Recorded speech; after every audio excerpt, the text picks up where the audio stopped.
तो हेलो दोस्तों, नमस्कार। मेरा नाम है शिवम और आप देख रहे हैं अपना यूट्यूब चैनल बीएचयू वाले।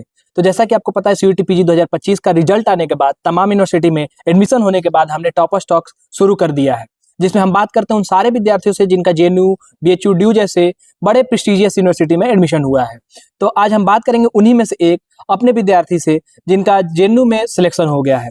लेकिन मैं शुरू करने से पहले एक बात बोलूंगा, जिसको अगर इनके ऊपर काफी अच्छे से इम्प्लीमेंट होता है, इनके चेहरे से भी पता लग रहा होगा आपको कि मन के हारे हार है, मन के जीते जीत।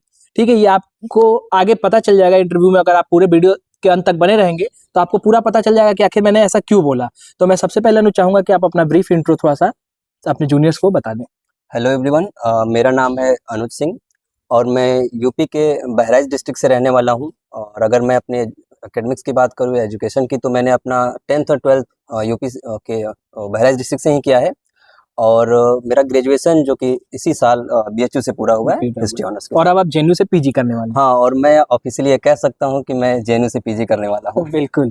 तो अनुज, सबसे पहले आप शुरुआत तब करते हैं जब कंफ्यूजन में हम लोग थे कि कैसे होगा, जब आप परेशान थे कि भैया होगा नहीं होगा, कहाँ भरे। जैसे जेएनयू का आपको पता है कि तीनों में से एक आपको सेलेक्ट करना है, एंशिएंट मॉडर्न मिडल। तो उसके बारे में थोड़ा सा बताइए कि जब उस समय आप परेशानी से जूझ रहे थे तो उस समय आपको मन में क्या चल रहा था? जी भैया, जब एनटीए ने हमारा स्कोर कार्ड रिलीज कर दिया तो मेन प्रॉब्लम उसी समय से स्टार्ट हुई। तैयारी तो हमारी बहुत अच्छी चल रही थी, मैंने जब तक पढ़ा मुझे कोई प्रॉब्लम नहीं हुई, लेकिन जब स्कोर कार्ड आया तब समस्या हुई। क्योंकि जैसा कि आपको बता दूं कि जब भी कोई एग्जाम होता है उसमें मार्क्स की 3 कैटेगरी बन जाती है। बिल्कुल। एक टॉपर बनता है, बिल्कुल, जिनका एडमिशन कंफर्म 100% कंफर्म। एक कम होते हैं, उनको ज्यादा चिंता नहीं रहती है कि होगा या नहीं होगा। और एक होता है बीच में कि हमें जो चाहिए कि हमें हो जाएगा, हम उधर चले जाएंगे या इधर चले जाएंगे। तो मुझे ऐसा लग रहा था कि मेरा जो मार्क्स है वो बाउंड्री पे है। बिल्कुल। और जब कोई बाउंड्री पे खड़ा होता है और फिर इतने महीनों की मेहनत उसके साथ होती है तो काफी डर लगता है। तो मन में काफी दुविधा रही मेरे कि होगा कि नहीं होगा। और जितना मैं अपने प्रिपरेशन के टाइम परेशान नहीं था, उतना मैं एडमिशन प्रोसेस के टाइम परेशान था। और वो हमें पता है, जब आपसे बातें होती थी, एक जबकि मैं बताऊं कि जेएनयू का रिजल्ट आने से एक दिन पहले जब अनुज से मैसेज में बात हो रही थी, तब अनुज काफी परेशान थे, भैया आखिर कल आने वाला है, क्या होगा, होगा कि नहीं होगा, भैया हमार होई कि ना होई। तो ये चीजें थी। लेकिन हम लोग हमेशा से शुरू से पॉजिटिव थे कि नहीं, हम लोग को हार नहीं मानना, होगा, एडमिशन होगा। और एडमिशन हुआ भी। तो इसलिए मैंने आपको शुरू में बोला ना कि मन के हारे हार है, मन के जीते जीत। तो अगर आप शुरू से ही पॉजिटिव भाव से अगर आप जिंदगी में आगे बढ़ रहे हैं तो आपको पॉजिटिव रिजल्ट देखने को मिलेगा। तो अनुज, सबसे पहले हम शुरुआत करते हैं कि आपने कब सोचा कि हमें सीयूटी पीजी देना है और पीजी करना चाहिए हमें? जी, पीजी करने का जो विचार था वो मुझे पहले से ही था।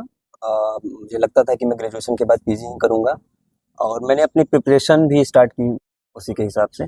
और ये नहीं लेकिन तय था कि मुझे कहाँ से करना है पीजी, ये तो डिपेंड करता था सिचुएशन पे। बट यहाँ पे आया तो मैं लगा कि नहीं, जेएनयू कोई बड़ी चीज नहीं है, उसको निकाला जा सकता है अगर अच्छा गाइडेंस हो आपके पास तो। बिल्कुल। और आपके पास गाइडेंस डॉक्टर सत्यपाल सर की थी। हाँ, शुरुआती दिनों से ही। और तो सही कहता है। बिल्कुल। तो अब हम बात करते हैं अनुज की, जैसा कि आपने बताया कि पीजी करने का मन शुरू से ही था जब आप बीए में थे तभी से। लेकिन अब आप बताइए कि आपका सीयूटी पीजी में स्कोर कितना रहा? जी, मेरा सीयूटी पीजी 2025 में जो रॉ स्कोर रहा है वो 192 रहा है। और अगर जेएनयू की क्राइटेरिया से बात करें तो मेरा विथ डेप्रिवेशन पॉइंट स्कोर 201 रहा है। 201 रहा। ठीक है। और आपका मिडवल हिस्ट्री में आपका एडमिशन हुआ है इस बार जेएनयू में? ठीक है। तो अब हम बात करते हैं अनुज की शुरुआत समय से, कि जब आपने, सबसे पहले ये बताइए कि आपने तैयारी कब शुरू की? जी, बेसिकली मैंने तैयारी जो थी वो नवंबर से स्टार्ट की थी। और लेकिन अगर आप कहें युद्ध स्तर की तैयारी जो किसी भी चीज़ के लिए होती है तो मैंने दिसंबर से स्टार्ट की, जब डॉक्टर सत्यपाल सर ने क्लासेस स्टार्ट की उसके बाद। ओके।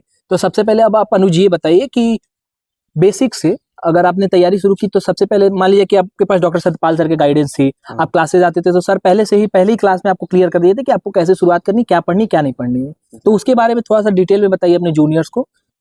जी, अगर आप सर के गाइडेंस में अगर तैयारी कर रहे हैं तो आपको पहली क्लास में सर के द्वारा ये क्लियर कर दिया जाएगा कि आपको कहाँ पे मेहनत करना है, कितना मेहनत करना है और कैसे करना है। क्योंकि एक अच्छा गाइडेंस ही एक एग्जाम को क्वालिफाई करने के लिए इम्पोर्टेंट होता है। तो वो डॉक्टर सत्यपाल सर हम लोग को प्रोवाइड करा दिए थे पहली क्लास से वो। बिल्कुल।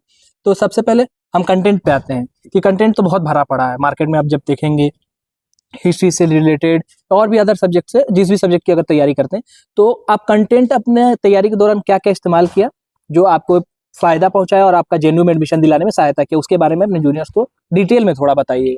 जी बिल्कुल, अगर हम कहें कंटेंट के लिए तो जो मेरा मेन कंटेंट रहा है, जिसको मुझे लगता है कि जितने भी स्टूडेंट थे सबने फॉलो किया होगा, हिस्ट्री के लिए आर्य पब्लिकेशन की जो बुक रही है, जो कि हम मुझे लगता है रामबाण है। आप हिस्ट्री के लिए वो रामबाण बुक एक रामबाण एग्जाम है, बुक है वो। और इसके बाद मैंने सौरभ चौबे का पीवाईक्यू देखा जी, उसको मैंने सॉल्व किया।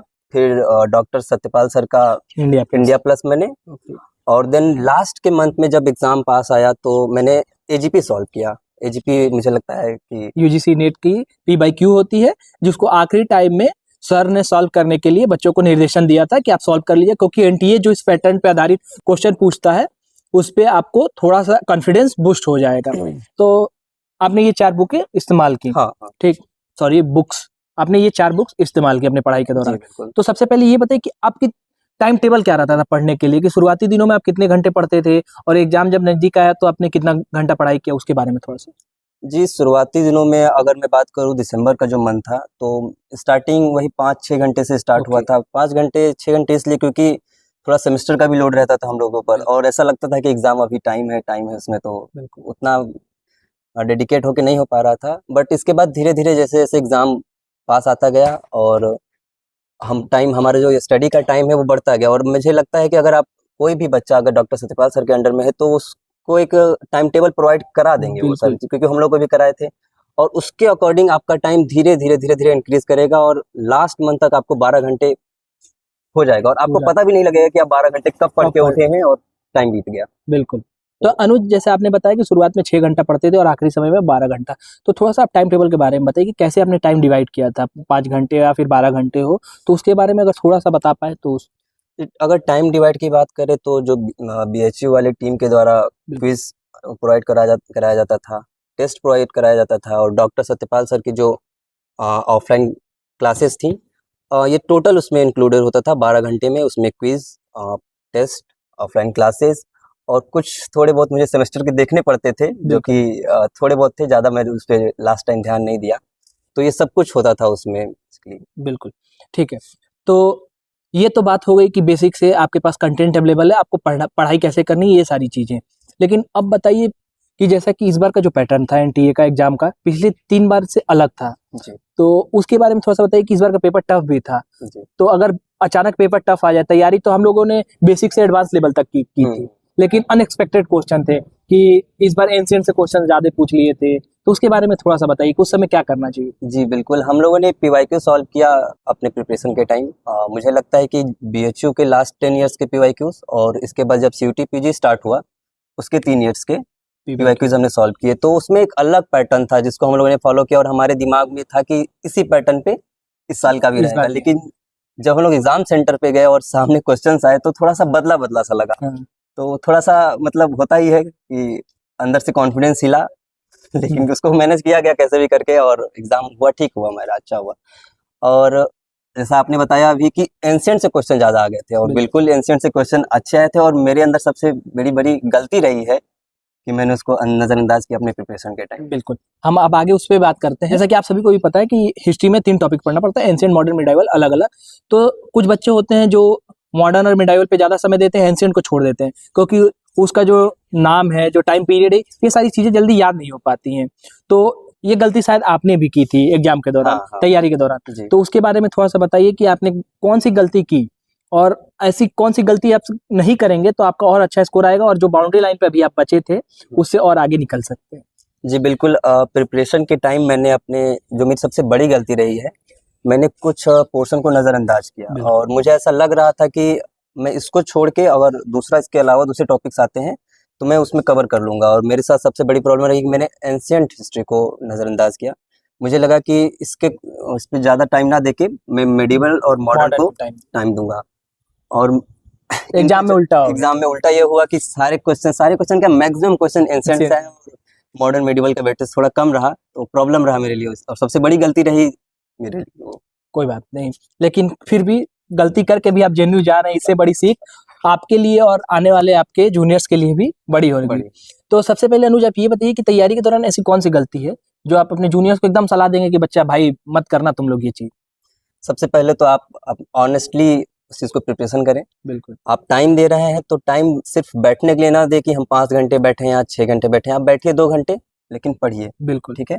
और दूसरा चीज़ है कि आप टॉपिक्स को नज़रअंदाज मत करिए, आप सब पे बराबर इक्वल टाइम दें। बिल्कुल हाँ, क्योंकि ये बहुत ज़्यादा इंपॉर्टेंट होता है। बहुत जैसे नहीं तो फिर मेरे जैसा हाल हो जाएगा, आपको डर लगेगा कि बीच के 3 महीने की एडमिशन का क्या होगा कि नहीं होगा। बिल्कुल तो उस अड़चन में नहीं फंसना है, ठीक है। हम लोग को उससे आगे निकल या तो उससे नीचे रह जाएंगे या तो उससे ऊपर निकल जाएंगे, लेकिन बीच में नहीं फंसना भाई, ये काफी दुखदायक होता है।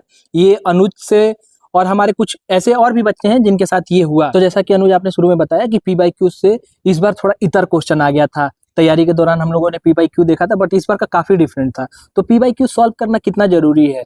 अगर आपके जूनियर्स देख रहे हैं, अगर ये कह दें कि भाई तुम तो किए थे लेकिन तुम्हारे समय नहीं आया, हम क्यों करें P/Q, तो उसके बारे में थोड़ा सा बताइए। जी बिल्कुल, जैसा कि मेरा मानना है कि किसी भी एग्ज़ाम के लिए P/Q बहुत इंपॉर्टेंट होता है। बिल्कुल आप P/Q अगर सॉल्व करते हैं तो आपको पैटर्न पता चलता है, और क्वेश्चन का और एग्ज़ाम का पैटर्न सबसे इंपॉर्टेंट होता है कि नेक्स्ट ईयर क्या आने वाला है। कभी-कभी ऐसा अपवाद हो जाता है, जैसा इस साल हुआ कि प्रॉब्लम हो गई थोड़ी बहुत, लेकिन आप P/Q सॉल्व करिए। और P/Q आपको ये होगा, बहुत सारे क्वेश्चन होंगे कहाँ मिलेगा, कैसे मिलेगा। तो मैं बता दूं आपको कि आप BHU वाले टीम पे सानू दीदी सारे P/Q सॉल्व करा चुके हैं, और नेक्स्ट ईयर फिर से कराया जाएगा, तो आप लोग उसको जरूर देखें एक बार। बिल्कुल, क्योंकि सानू मैम ने आपको पूरा BHU से 2010 से लेके 2020 तक, जब तक का जे BHU अपना अलग, झिन्नू, DU अलग अलग यूनिवर्सिटीज की अपनी अपनी एग्जाम होती थी, तब का सानू मैम ने पूरा P/Q सॉल्व करा रखा है। तो अगर अभी आप शुरू करना चाहते हैं, अगर CUET PG 2026 का हिस्ट्री से, तो आप शुरुआत बेसिक से करना चाहते हैं, तो आप P/Q जाके सॉल्व करना शुरू कर दीजिए चैनल पे से, ठीक है। तो अनुज अब बात करते हैं, जैसे कि P/Q की बात हो गई, अब आती है कि हम पढ़ते जाते हैं, लेकिन नोट्स कितना मायने रखता है? आपने नोट्स कितना बनाया और आखिरी समय में कितना हेल्प किया? जी सिर्फ पढ़ते रहना, ये मुझे लगता है कि पढ़ते रहेंगे तो भूलना निश्चित है। आप बिल्कुल। भूलिएगा, उसको तय है कि आप भूल जाएंगे। तो पढ़ने के साथ आप स्पेसिफिक नोट्स लिखिए उसके लिए। बिल्कुल। और डॉक्टर सत्यपाल सर के क्लासेस में ये चीज़ बताया गया कि क्या लिखना है और कैसे लिखना है, बिल्कुल। क्योंकि कुछ टॉपिक ऐसे होते हैं जिसको छुए बिना एग्जाम पेपर बन ही नहीं सकता है। बिल्कुल वो जरूर छुएगा, और उस टॉपिक को अगर आप एक स्पेसिफिक नोट्स बना के उसको आप एक रख लें तो बहुत जरूर अच्छा रहेगा। जैसे कि 10 या 15 10 टॉपिक्स हैं डॉक्टर 12 टॉपिक सर ने लिखवा दिया था बाकायदा कि इस टॉपिक से आप लोगों को नोट शुरू से ही बना लेने, पहली क्लास से ही सर बताते थे कि कॉपी आपको मोटी। थोड़ा सा बताइए आप डिटेल में उसके बारे में। हाँ, जैसे कि जब हम लोग स्टार्टिंग किए थे प्रिपरेशन अपना सर के गाइडेंस में, तो उस टाइम सर जब हम लोगों को एक वो तरीका बता रहे थे पढ़ने का, तो उसमें उन्होंने कुछ टॉपिक्स ऐसे धीरे धीरे करके, पहले 2 टॉपिक्स फिर 3 टॉपिक्स एज अ होमवर्क हम लोग को दिया कि आप एक अलग कॉपी बनाइए और इसमें इन टॉपिक्स को नोट करिए। और ऐसे कुल टोटल 10 टॉपिक थे, 10 या 12 टॉपिक थे, जिसका नोट्स बनाया हम लोगों ने। और साथ ही जब हम लोग MCQs करते थे क्लास में, तो उसका भी नोट्स लिखते थे। तो ये बहुत ज़्यादा अच्छा रहेगा कि अगर ऐसे बनाया जाए तो। बिल्कुल, और वो आखिरी समय में वही काम देता है आपको, कोई बुक्स और कोई टेस्ट आपको काम नहीं देगा। जो आपका हैंड रिटन नोट्स और खुद के नोट्स होंगे वही काम आएंगे, क्योंकि मैंने अलग लिखा, इन्होंने अलग लिखा, मेरी राइटिंग अच्छी नहीं है और इनकी राइटिंग अच्छी नहीं है, तो आपको समझ ही नहीं आ पाएगा, ठीक है। बहुत सारे बच्चे ये भी मैसेज करते हैं भैया नोट्सवा दिला दीजिए ठीक है। ये तो सबसे बड़ी गलती होगी कि नोट्स दिला दीजिएगा, ये नहीं होना चाहिए। आप अपना नोट्स लिखिए, आप किस माइंडसेट के साथ उसको लिख रहे हैं और आप कितनी जल्दी उसको समझेंगे, आप पे डिपेंड करेगा। आप दूसरे की नोट्स इतना जल्दी नहीं समझ सकते कि वो क्या सोच के लिखा है उसको। बिल्कुल। तो अब अनुज हम आखिरी समय में आते हैं कि तैयारी एकदम भरपूर थी, लेकिन सेंटर पे पहुंचते हैं और आप एग्जाम से एक दिन पहले जो सर एकदम बाकायदा मना किए थे कि ये गलती आपको नहीं करनी है, कि पढ़ना कुछ नहीं है, हाँ। आपको रात भर जगना नहीं है, आपको समय पे सो जाना है और समय पे उठ जाना है। लेकिन आप थोड़ा सा बताइए कि आप सेंटर पे गए तो आपका सर दर्द कर रहा था, परेशान थे कि भैया रात भर पढ़े हैं, नहीं हो पाएगा, क्या होगा पहले दिन ही। तो वो गलती जो आपने की उसके बारे में थोड़ा सा बताइए बच्चों को। जब भी एग्जाम होने वाला होता है 1-2 दिन पहले, सर की एक स्पेशल क्लास होती है 2-2.5 घंटे की, और उसमें कुछ ज़्यादा कुछ पढ़ाया नहीं जाता है। उसमें ये बताया जाता है कि आपको करना क्या है आज, आने वाले 1 दिन में या 2 दिन में आपको करना क्या है। तो उस क्लास में मैं था और उसमें सर ने बताया था कि आपको अब कुछ पढ़ना नहीं है, आप अच्छी नींद लेनी है और ये। लेकिन एक मन में जो डर रहता है कि यार इतनी जल्दी कैसे पढ़ना छोड़ दें, अभी तो 2 दिन टाइम है, अभी तो 1 दिन टाइम है, तो कैसे छोड़ दें। तो उसी को लेके मैं पढ़ना स्टार्ट किया, और रात को 10 बजे, और 10 बजने के बाद ऐसा लगा कि अभी कुछ पढ़ा ही नहीं है, भूल गया। कुछ रह गया है। और उसी चक्कर में मैं सो नहीं पाया बिल्कुल और सोते सोते सुबह के 6 बज गए। तो जैसा कि आपने बताया कि मैंने आपसे फोन करके दवा मांगा था सेंटर पे कि बिल्कुल भैया सर बहुत दर्द कर रहा है, अब दवा हमको प्रोवाइड करा दीजिए। तो ये आप सबकी बात जरूर मानिएगा और सही टाइम पे पढ़ना बंद करिएगा और एक अच्छी नींद लीजिएगा। बिल्कुल। अगर मैं बात करूँ ना, जैसे हिस्ट्री के लिए बुक्स अगर बात करते हैं, अगर रामबाण बुक बात करते हैं ना, तो आर्य पब्लिकेशन है। अगर हिस्ट्री के लिए अगर आपको तैयारी करनी है, अगर स्पेसिफिक किसी सब्जेक्ट की तैयारी करना चाहते हैं और एक स्पेशल गाइडेंस चाहते हैं, अगर रामबाण गाइडेंस चाहते हैं, तो उसमें डॉक्टर सत्यपाल सर का मार्गदर्शन काफ़ी महत्वपूर्ण हो जाता है। उसमें बच्चों को खाने से लेकर सोने तक की, कैसे पहन के कपड़े जाने हैं, सब कुछ आपको प्रॉपर गाइडेंस दी जाती है, ताकि आपको कोई डिस्टर्बेंस ना हो। और अनुज पे हम लोगों ने नाराज भी हुआ था, बल्कि सर भी नाराज हुए थे जब सर को ये चीज़ पता चली कि वो सोए नहीं थे और उनका सर दर्द कर रहा है, तो थोड़ा सा वो भी नाराज हुए थे। जी लेकिन सब कुछ अच्छा हुआ।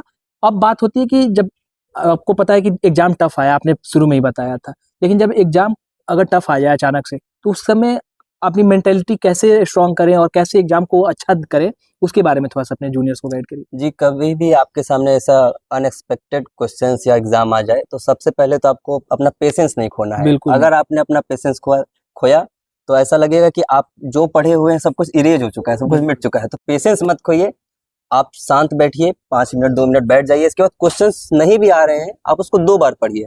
कभी ना कभी आपको लगेगा कि वो आएगा। पढ़ा हुआ है और हिट कर जाएगा आपके दिमाग में। तो पेशेंस रखिए आप पेपर में। बिल्कुल। अगर मान लीजिए आपने तैयारी तो अच्छी की है, लेकिन अगर आपके तैयारी से थोड़ी सी पेपर टफ आ जाती है, पढ़ा हुआ ही आएगा, लेकिन पूछने का जो उसका तरीका होगा वो थोड़ा डीप से पूछ लेगा, ठीक है, यही ज़्यादा से ज़्यादा करेगा, लेकिन अलग कुछ नहीं पूछेगा। तो अगर इस तरीके के क्वेश्चन आ जाते हैं, तो आप थोड़ा सा शांत रहिए, धीरज रखिए और अच्छे से एग्जाम दीजिए, हो जाएगा। तो अनुज, अगर अब हम लास्ट बात करते हैं कि बीएचयू टीम का कितना सपोर्ट रहा आपको, बीएचयू टीम ने आपको क्या क्या प्रोवाइड किया, और बीएचयू टीम को और क्या बेहतर करना चाहिए आगे आने वाले भविष्य में बच्चों की तैयारी के लिए, उसके बारे में थोड़ा सा बताइएगा। और साथ ही साथ अगर बीएचयू टीम को हम इतर रख के अगर बात करें, डॉक्टर सत्यपाल सर का कितना मार्गदर्शन जरूरी है और आपको कितना लाभ मिला उससे, उसके बारे में भी थोड़ा बताइए। जी, अगर मैं गाइडेंस की बात करूं तो मुझे लगता है कि आपको डॉक्टर सत्यपाल सर से अच्छा गाइडेंस नहीं मिल सकता है, क्योंकि एग्जाम के लिए एक्सपीरियंस मैटर करता है और डॉक्टर सत्यपाल सर का एक्सपीरियंस इस फील्ड में तो मुझे नहीं लगता कोई मैच कर पाएगा। बिल्कुल और अब तक ऐसे हजारों बच्चे यहाँ से निकल चुके हैं जो उनके गाइडेंस से। तो मेरा अनुभव है कि आप डॉक्टर सत्यपाल सर के अंडर में आइए और बहुत अच्छा गाइडेंस है उनके लिए। और इसके बाद हम बात करें बीएचयू वाली टीम की, तो भाई इनका क्या ही कहना। नहीं, कुछ कहिए। अगर आप देखिए, स्टूडेंट का काम क्या होता है कि वो सिर्फ पढ़ सकता है, ठीक है, लेकिन क्या पढ़ना है और चीजें कहाँ से इकट्ठा करनी है, इसमें उसको अलग से टाइम लगेगा। लेकिन अगर आप बीएचयू वाली टीम के साथ है तो आपको सारा मटेरियल प्रोवाइडेड हो जाएगा। यहाँ तक कि बीएचयू वाली टीम ने बुक भी प्रोवाइड किया, मुझे बुक प्रोवाइड किया कि आप ये बुक लीजिए, मेरे पास रखी हुई है। तो सारा मटेरियल बीएचयू वाली टीम प्रोवाइड करता है। वो क्विज कराता है, वो आप लोग जैसे दिसंबर में क्विज हम लोग का स्टार्ट हुआ था और एग्जाम तक चला था, एक दिन पहले तक चला। तो क्विज, पर डे टेस्ट और चैनल पे पीवाईक्यू सॉल्व कराना, तो बीएचयू वाली टीम का भी बहुत ज्यादा योगदान रहा है इसमें। बिल्कुल।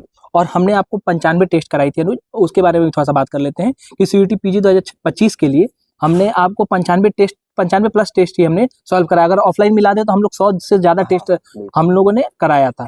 तो उसके बारे में बताइए कि टेस्ट लगाना कितना जरूरी हो जाता है और टेस्ट से कितना हेल्प हुआ अगर आप 95 टेस्ट सॉल्व कर लेते हैं और एग्जाम के समय में। जी, अगर मैं टेस्ट की बात करूं तो अगर आप कोई बुक पढ़ रहे हैं तो आप सिर्फ उसको पढ़ते जा रहे हैं, क्वेश्चन कैसे फॉर्म हो रहा है, क्वेश्चन कहाँ से उठाए जाते हैं, ये आप एक मॉक टेस्ट देंगे तभी आपको पता चलेगा। और बीएचयू वाली टीम के जो 95 टेस्ट हैं वो काफी वेल मेंटेन्ड होते हैं और मुझे लगता है कि वो एक अच्छे लेवल के होते हैं। मैंने टेस्ट अलग से भी दिए लेकिन वो मुझे वो लेवल नहीं मिला जो बीएचयू वाली टीम के जो टेस्ट बेसिक से एडवांस लेवल तक के लिए था। तो टेस्ट काफी मेरे लिए लाभदायक रहा इस चीज में। तो आपको उसके लिए बहुत बहुत थैंक यू। तो अनुज, अब लास्ट सवाल ये है कि क्या आपने टेस्ट सीरीज के लिए या फिर जो भी मटेरियल हमने आपको उपलब्ध कराया बीएचयू वाले प्लेटफॉर्म पे, आपको जो भी मटेरियल उपलब्ध है उसके लिए आपने हमें क्या पेमेंट किया था चैनल पे या फिर हमें पर्सनली कोई गूगल पे? नहीं, ऐसा कुछ नहीं है। बीएचयू वाले टीम का पूरा गाइडेंस, पूरा मटेरियल और पूरा प्रिपरेशन के टाइम सब कुछ फ्री ऑफ कॉस्ट रहा है। आपको कुछ नहीं देना है, बस आपको ईमानदारी से पढ़ना है। ईमानदारी से पढ़ना है। और अगर आप कोशिश करें कि अगर आप डिपार्टमेंट में आके ऑफलाइन क्लासेस करेंगे, अटेंड करेंगे, तो अगर हम पिछले साल से बताएं, कुछ सालों से, तो जो ट्रेंड रहा है ऑफलाइन क्लास में जो बच्चे आते हैं उनको एक अलग लेवल की एक्सपीरियंस मिलती है, जहां सामने से डॉक्टर सत्यपाल सर आपसे बात करते हैं, आपकी बाकायदा काउंसलिंग करते हैं एक तरीके से, 1 जी, to 1 जी। काउंसलिंग खड़े करके आपसे पूछते हैं कि कहाँ प्रॉब्लम आ रही है, क्या प्रॉब्लम आ रही है, तो आपको वहाँ पे थोड़ा बेहतर और गाइडेंस मिलते हैं और तैयारी में और आपके 4 चाँद लग जाते हैं। तो कोशिश करिए, अगर आप बनारस के से हैं या फिर बनारस आप पाते हैं तैयारी के दौरान, तो आप आइए, और आपको यहाँ पे कोई किसी भी तरीके का कोई शुल्क नहीं देना है। बीएचयू वाले प्लेटफॉर्म पूरी तरीके से निःशुल्क है। टेस्ट सीरीज से लेके कंटेंट, मटेरियल, क्लासेस, सारी चीजें आपको फ्री में उपलब्ध कराई जाती हैं। अनुज, अब इंटरव्यू खत्म करने से पहले एक तो मैं आपसे लास्ट सवाल पूछना चाहता हूँ। बीएचयू टीम की भी बात हो गई, सर की भी बात हो गई, लेकिन एक मैं पर्सनली आपसे जानना चाहता हूँ, तैयारी के दौरान बहुत सारी परेशानी आती हैं, ठीक है, कभी पढ़ाई के दौरान मार्क्स कम आते हैं तो डिमोटिवेट होता है आदमी, किसी भी तरीके की आप तैयारी करते हैं तो आप डिमोटिवेट होते हैं, तो आप उससे कैसे बाहर निकलते थे? और अगर आपकी तैयारी के दौरान, अगर आज जो रिजल्ट है, कहीं ना कहीं मेहनत आपकी थी, ठीक है, सर का मार्गदर्शन था, बीएचयू टीम का सपोर्ट था, लेकिन अगर हम चाहें कि इसके अलावा आपके जिंदगी में और भी माता पिता हो सकते हैं, दोस्त हो सकते हैं, गर्लफ्रेंड हो सकती है, कोई भी हो सकता है, तो सपोर्ट कितना जरूरी है और आपको किस तरह का सपोर्ट मिला, उसके बारे में आप लास्ट में थोड़ा बताइए। जी, आपने सही बताया कि जब आप प्रिपरेशन कर रहे होते हैं तो डिप्रेशन आपको ज़रूर छुएगी एक ना एक बार। डिप्रेशन या फिर आप बोले कि असफलता छुएगी, बिल्कुल, तो उस टाइम सबसे इम्पोर्टेंट होता है आपकी फैमिली। बिल्कुल, मेरा मानना है कि आप किसी भी प्रॉब्लम में हो और आप अगर फैमिली आपके साथ है तो आप उससे बाहर निकल सकते हैं। और मेरे इस सफलता में मेरे माता-पिता जिन्होंने जो हमारा बैकबोन रहे हैं और हर टाइम मेरा सपोर्ट किया है, उनका बहुत बड़ा योगदान है। और साथ ही मेरे भैया, बिल्कुल, मेरे मासी के लड़के, उन्होंने काफ़ी सपोर्ट किया, क्योंकि मैं एक ऐसे जगह से बिलॉन्ग करता था जहाँ पे इतना कुछ नहीं जानते थे लोग। बिल्कुल। सेंट्रल यूनिवर्सिटी, बीएचयू, जेएनयू, उनके लोग इतना मैटर नहीं करता था ये चीज़ें। बिल्कुल। तो मैं उन्हीं लोग के साथ रह के सीखा कि ये चीज़ भी होती है और वहाँ जाओ। और फिर यहाँ आया तो डॉक्टर सत्यपाल सर का गाइडेंस मिला और इससे आगे, और आशा करता हूँ ऐसे ही सफलता आगे मिलती रहे। सफलता आपको मिलती रहेगी। तो मैं आशा करता हूँ कि आपको ये साक्षात्कार अच्छा लगा होगा। तो अब हम बधाई देना चाहेंगे अनुज की, सबसे पहले तो आपको बहुत-बहुत बधाई जेएनयू जाने के लिए, थैंक यू। और जो भी आपकी दुविधा थी अब खत्म हो गई। खत्म हो चुकी है। बिल्कुल। तो अब हम चाहेंगे कि इनके मिस्टेक से आप ज़रूर सीखें और ऐसे आप सीयूटी पीजी 2026 में ऐसी कोई गलती ना करें जिससे आप बाउंड्री पे अटक जाएँ। तो मिलते हैं ऐसी अगली वीडियो में, तब तक के लिए धन्यवाद। अगर चैनल पे नए हैं तो चैनल को सब्सक्राइब कर लीजिएगा, और अगर आप सीयूटी पीजी 2026 की तैयारी करना चाहते हैं तो बीएचयू वाले ऐप को डाउनलोड करना बिल्कुल मत भूलिएगा। मिलते हैं अगले वीडियो में, तब तक के लिए धन्यवाद।